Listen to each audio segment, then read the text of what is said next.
Kung bago ka sa channel ko, please subscribe. Hit notification bell para updated. Mayroong dala sa atin dito guys na isang turbo tower fan. Ayan yung kanya. Summit tower fan. Ayan, tsura niya guys. Napakataas niya. Mga 3 feet siguro yan. Ito yung model niya. Ayan o. Tingnan niya na lang. Tapos, ang problema niya, wala siyang power. Ayan o. Sinubukan na natin siyang isaksak. Ayan. I-voltahe naman yung outlet natin. Tapos, ito yung plug niya. Tapos, pag pinindot natin yung power, yan o. Wala siyang power. Ito yung kanya pindutan sa taas. Wala talaga siyang power. Ngayon, bibigyan natin siya ng solusyon kung paano siya gagana. Ngayon lang tayo makakabukas ng ganito. Yeah. Let's go guys. Ayan na po siya guys. Nabuksan ko na. Ayan yung kalagayan ng kanya. Tapos pagdating natin dito sa pinaka motherboard niya, napansin natin na yan, yung maliit na IC na yan biyak. Ibig sabihin pumutok po yan. Yan yung pinaka trouble niya. Yan o. Yun. Yan ngayon ang problema natin. Saan tayo kukuha ng ganyan?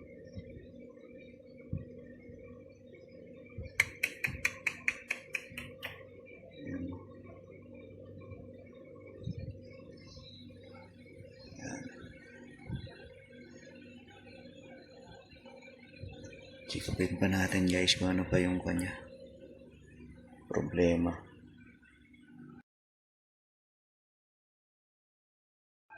Ayan na siya guys. Natanggal ko na yung IC. Ang problema ko ngayon,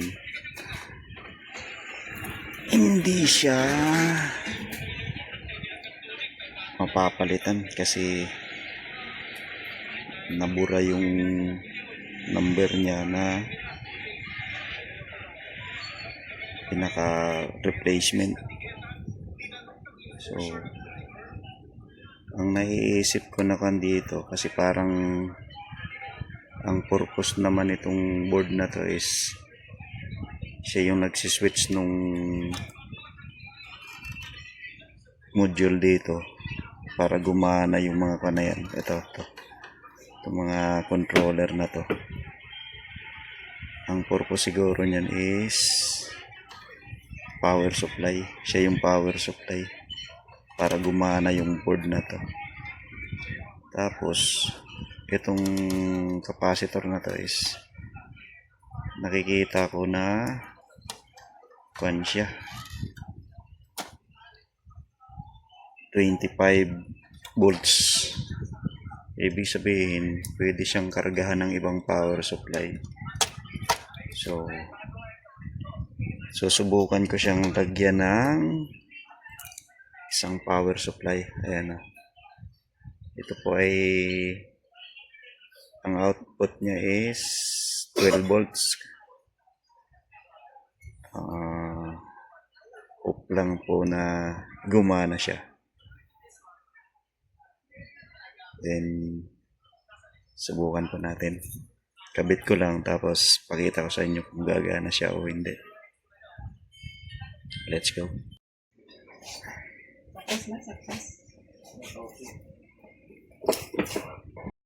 Ito na siya guys. Hindi natin napagana yung board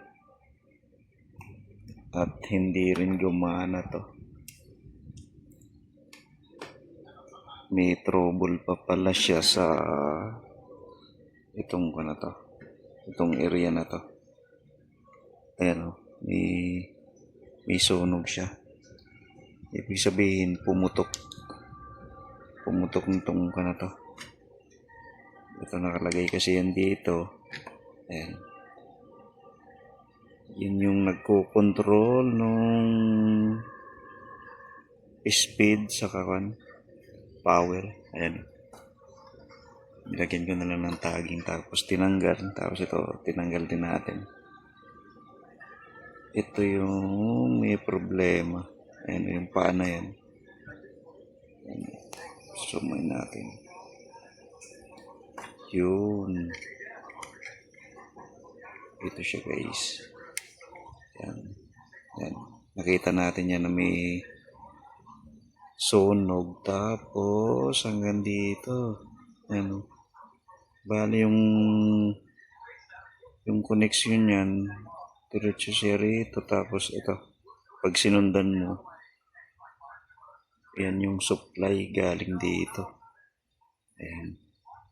Kaya, well, kinausap na natin yung may-ari na palitan na lang ng ibang controller. Pumayag naman siya. So, aantayin natin yung dumating yung order saka ikakabit natin yung panibagong yung controller dito. Para mapagana tong to. Tinexting ko na siya direct sa supply. May ikot naman yung motor niya. Tapos itong oscillator niya gumagana din, kaya controller na lang ang problema sa kanya. Yan. Ito, yung sinabi ko kanina na gagamitin nating power supply, hindi siya umobra. Pero okay pa to. Okay pa to. Hindi siya umobra kasi nga may trouble pa yung loob ng IC na to. Ang problema dyan, pwede nating palitan yan, kaso isa pang problema niya, yan. Wala siyang part number. Kasama ng yan o, yung regulator na yan. Yan. Kaya wala na. Tapo na talaga yung board na yan. 2,000 years later. Ito na siya guys. Dumating na yung order natin na controller. Yan o. Lalagay ko yung link mamaya sa comment section para masundan nyo kung anong klaseng gadget ang lalagyan nyo ng controller. Ayan po siya. Tower fan po yan. Yan po ang paglalagyan natin ng controller na to. Naikabit ko na yung manual control nya. Dito ko na lang nilagay sa taas. Tapos ayan, pinalusot ko na lang dito sa ilalim. Ang pagkabit nito guys, isasalpak natin tong itong connector. Dito natin yan ilalagay. Ayan o. Hindi naman tayo magkakamali siguro kasi may marka naman yan. Ayan o. Ito. Ayan. Dito po yan.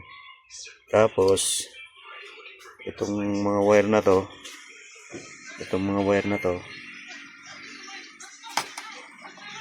itong na may tagging na nilagay ako dito po yan. Ito yung 1, 2, 3 speed po yan ng fan. Tapos itong dalawa na to sa oscillator po yan. Ito, oscillator control. Yan, oscillator. Tapos OAC. Tapos ito naman yung power. live, neutral. Tapos ito common, wala na to. Huwag nyo nang pansinin yung common na yan. Pwedeng lagyan yan kung 3 wires yung gagamitin nyo. Pero kung 2 wires lang, itong L and N. Live, neutral. Yan, yan. Kabit ko lang tapos testing. Ayan na siya guys. Nakakabit na. Yan yung mga nilagyan ko ng tagging. Oscillator. Bali dito yan sa swing. Kinabit. Ayan.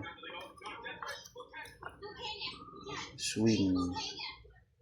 Ayan. Para sa oscillator. Ito naman yung power niya. AC power. Tapos ito yung speed. High.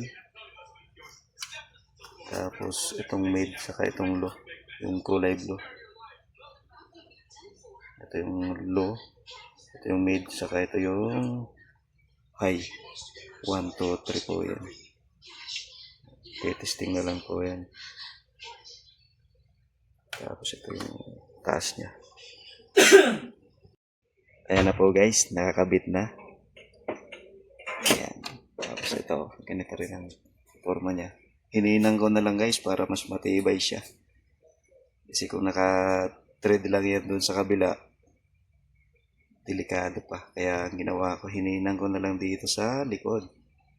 Tapos ngayon, sinaksa ko na. Ayan, may power na yan. Ito. Ito po yan. Ayan. Ito siya guys. Tapos, pag pinower on natin, ito, power on. Ayan na. Umaandar na siya guys. Umaandar na. Yan po yung slow, number 1. Tapos, pag pinindot natin yung speed, lagyan natin sa medium. Bumibil siya. Tapos, pag sa high, medium po yung kanyan. Ayan, naka-medium siya. Pindutin ulit natin yung speed. Ayan. Mabilis na siya guys. Ayan. Gumagana na. Legit. Legit guys. Legit yung natin. Legit yung board na nabili. Tapos pindutin natin yung swing. Ayan. Ito po yan. Ayan. Umaandar din siya. Ayan. Kung napapansin nyo gumagalaw. Yan po yung swing. Sasara ko na lang siya. Tapos pwede nang ipakuha dun sa may-ari. Hanggang dyan na lang po guys. Salamat.